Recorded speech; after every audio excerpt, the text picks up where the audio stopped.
Alliance में हो चुका है सेकंड एविक्शन और वो है डॉली जावेद का। जी हाँ, डॉली जावेद जो बहुत ही ज्यादा डिजर्विंग थी, लेकिन कुशाल की रणनीति की वजह से अब वंशज के बाद डॉली जावेद भी एविक्ट हो चुकी है। मतलब मुझे समझ नहीं आता है कि कुशाल की स्ट्रैटेजी क्या है। लोग स्ट्रॉन्ग प्लेयर्स को एटलीस्ट थोड़ा खेलने का मौका देते हैं, लेकिन कुशाल ने इतनी ज्यादा चीप टैक्टिक्स की कि उसकी वजह से आज डॉली भी घर से बेघर हो चुकी है। खैर, कुशाल को आज एपिसोड 14 की मैं बात करूं, क्योंकि अभी ये एविक्शन वाला जो एपिसोड है ये आया नहीं है, लेकिन एज पर रिपोर्ट्स एक्सक्लूसिव जो खबर मुझे मिली है वो यही है कि डॉली का एविक्शन हो चुका है। और कुशाल को इससे बड़ा मजा आया है क्योंकि डॉली ने ऑब्वियसली उसके खिलाफ स्टैंड लिया था, अपने लिए लड़ी थी वो, और कोई उसके सपोर्ट में नहीं आया था। मतलब आई वाज शॉक्ड। मुझे समझ में नहीं आ रहा है कि सब कुशाल की इतनी चाट क्यों रहे हैं। आई डोंट नो, कुशाल का गेम कुछ समझ नहीं आ रहा है। वो बंदा चाहता क्या है? बस अपने से काफी कम एज वालों को घर से निकालना चाहता है। और इस गेम के अलायंस के अंदर सबसे ज्यादा अगर कोई मास्टरमाइंड मुझे नजर आ रहा है तो वो है मिनी माथुर और निखिल चिनप्पा की जोड़ी। जी हाँ, ये दोनों बिल्कुल अपने दिमाग से चल रहे हैं। इन्होंने इस तरीके से अपना गेम प्लान बनाया कि हमें कुशाल की चाटनी भी है और हमें कुशाल से आगे भी रहना है। मतलब हमें घर वालों को यह भी दिखाना है कि कुशाल ही घर में राजा नहीं है, हम भी उतने पावरफुल हैं।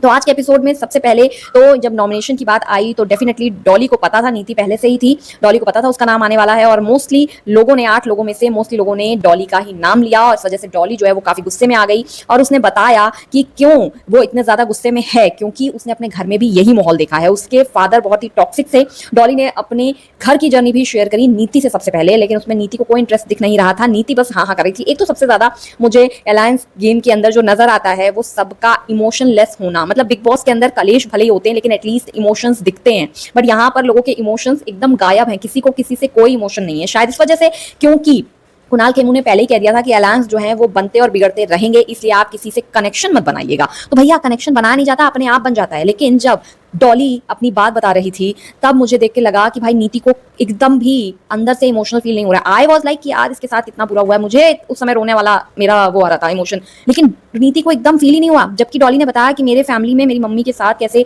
मेरे पापा बहुत ज्यादा मारपीट करते थे, बदतमीजी करते थे, और एक समय ऐसा भी आया कि उन्होंने हमारे रिश्तेदारों के सामने बहुत ज्यादा स्लट शेमिंग कर दी, मतलब मम्मी की, हमारी जो डॉली की और बहनें हैं लाइक उर्फी और भी, तो इन सब की भी। और इस तरीके के माहौल से हम बाहर निकले हैं क्योंकि वो इंसान इतना घटिया था। मतलब आई कैन इमेजिन कि वो मेरे फादर रहे हैं, एक ह्यूमन के तौर पे भी वो काफी इनह्यूमन थे। उन्होंने बाद में दूसरी शादी भी कर ली। ये सब डॉली ने बताया और उसने ये भी बताया कि इसी वजह से मुझे लगता है कि ये मेल्स जो हैं वो फीमेल्स को सोसाइटी में शांति से, इज्जत से रहने नहीं देते और उंगली उठाते रहते हैं। डॉली की इसी थिंकिंग की वजह से भी उसे कुशाल के ऊपर काफी गुस्सा आ रहा था, क्योंकि बार बार कुशाल उसे कह रहा था तुम एरी गैरी हो, तुम इस गेम के लायक नहीं हो, तुम एस बनने लायक नहीं हो, तुम जैसे लोग अब एस बनेंगे क्या।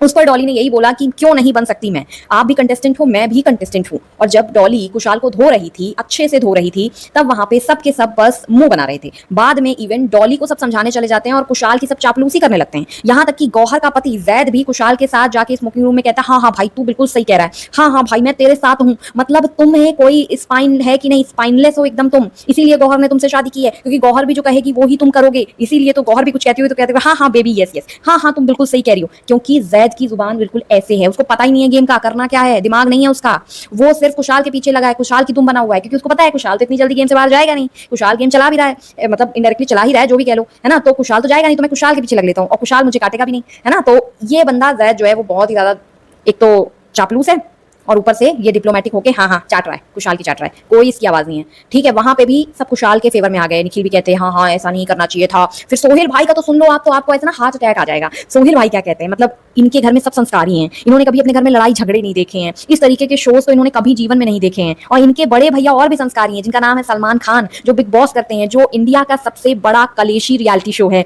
लेकिन बावजूद इसके सोहेल खान कहते हैं कि मैंने नहीं सोचा था कि ये इस तरीके का शो होगा जहां पर इस तरीके का कलेश होगा। मतलब ये जो डॉली है ना वो मेरे बेटे की उम्र की है, हाँ मेरा बेटा भी कुछ ना इसी एज का है, बट मैं सोच नहीं सकता कि इस तरीके से कोई बात करेगी लड़की। आई मीन वॉट, कुशाल जब आपके सामने उसकी बेइज्जती कर रहा था तब आप कहाँ थे, तब आप कहाँ थे, तब आप कहीं नहीं थे। तो जब आप तब नहीं बोले तो अब आप क्यों बोल रहे हैं कि अरे 22 साल की डॉली जो है वो ऐसे कैसे बोल रही है। हाँ एक चीज मैं कहूंगी जो डॉली ने बहुत ज्यादा गलत बोली, बार बार बोली, रिपीट की, कल के एपिसोड में भी बोली थी कि आप अंकल होके बच्चों के पीछे पड़े हो, या आप 43 ईयर्स के हो, मैं 22 की हूँ, तो आप मेरे पीछे पड़े हो। कुछ कुछ ये एज शेम जैसा फील होता है। बट कुशाल ने भी यही बोला था कि ये बच्चे कहाँ से आ गए हैं, तो इसीलिए वो मजाक में ही था, लेकिन डॉली ने उसे सीरियस वे में ले लिया। लेकिन एटलीस्ट फिर भी डॉली को शायद ये नहीं बोलना चाहिए था, बिकॉज सोहेल भी एज वाले हैं, फिर निखिल भी एज वाले हैं, मिनी माथुर भी एज वाली है, सब उसी एज के हैं। तो खैर सोहेल का ये सुन के तो सबको ऐसे हो गया भाई हार्ट अटैक। और वो पायल गेमिंग को ये सब बता रहे थे और पायल गेमिंग भी सदमे में चली गई कि मैं तो इनके भैया के शो में जाने का सोच रही हूँ बिग बॉस में, और ये कह रहे हैं कि मुझे ऐसे गेम्स पसंद ही नहीं, मुझे पता नहीं था कि ये ऐसा रियलिटी शो है। रियलिटी शो में फिर होता क्या है सर, कलेशी होता है और आपके बड़े भाई उसको सालों से होस्ट कर रहे हैं और उनके हिसाब से वो कलेशी शो देख कर आते हैं, तब वो बाकी कंटेस्टेंट्स को झाड़ लगाते हैं, उनकी हाय और ऐसी तैसी करते हैं। तो आप क्या कर रहे थे अभी तक, आप कहाँ थे, कहाँ है आपके चरण? मतलब ऐसा जो सोहेल खान ने इतना भोलापन दिखाया है ना, और अब मेकर्स सोहेल खान की वाट लगाने वाले हैं। आप पूछिए क्यों? क्योंकि अब उनकी एक्स वाइफ सीमा सचदेह की एंट्री होने वाली है नेक्स्ट एपिसोड में, और अरसलान के भाई कजन भाई अली कोनी की भी एंट्री होने वाली है।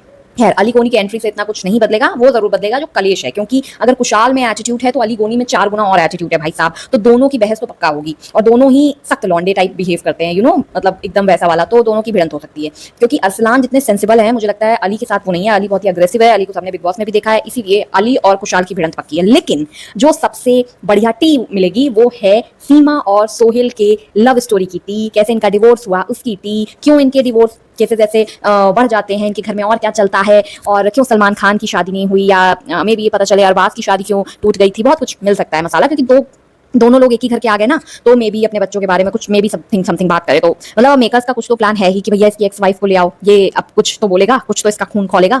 तो खैर, तो अब शो आगे बढ़ता है और ये मैंने आपको बता दिया क्योंकि ये नेक्स्ट एपिसोड में आएगा। अब शो आगे बढ़ता है और उसके बाद गेम होता है, और बहुत ही बढ़िया गेम था वो, कट्टम जीरो का बेसिकली, ठीक है, कट्टम जीरो का गेम था, जिसमें भाई साहब हंटर्स जो है ना, मुझे समझ में नहीं आ रहा है ये रवि किशन की बेटी रीवा किशन शो में करने क्या आई है। इतना ही सेफ खेलना था कि तुम्हें कोई कुछ कह नहीं रहा है, तुम फंसी नहीं हो, तो तुम अपनी टीम के साथ भी खड़ी नहीं हो पा रही हो। ये बंदी अपनी टीम को चीयर तक नहीं कर पा रही थी। मतलब मुझे इतना लिटरली गुस्सा आया ये देखकर कि सैबी गई। खैर सैबी मुझे पसंद नहीं है, बट सैबी गई और सैबी को इन्होंने पता नहीं क्या सोच के भेज दिया। पिछली बार उसने इन्हें डिच किया था कुशाल के कहने पर, बावजूद इसके ये सैबी को भेज दे रहे हैं। वाह वाह वाह। मतलब जब डॉली भी सोच रही थी इसके बदले तो मैं चली जाती, वो एक भी कट्टम जीरो का जो गेम था उसमें एक भी क्रॉस मैच नहीं कर पाई, 0 मैच नहीं कर पाई, मतलब नहीं वो गेम खेल पाई और सारी बाजी मार ले गई दूसरी टीम। वाह वाह वाह, क्या बढ़िया बात की आपने। और इनके पॉइंट्स रह गए सिर्फ 300।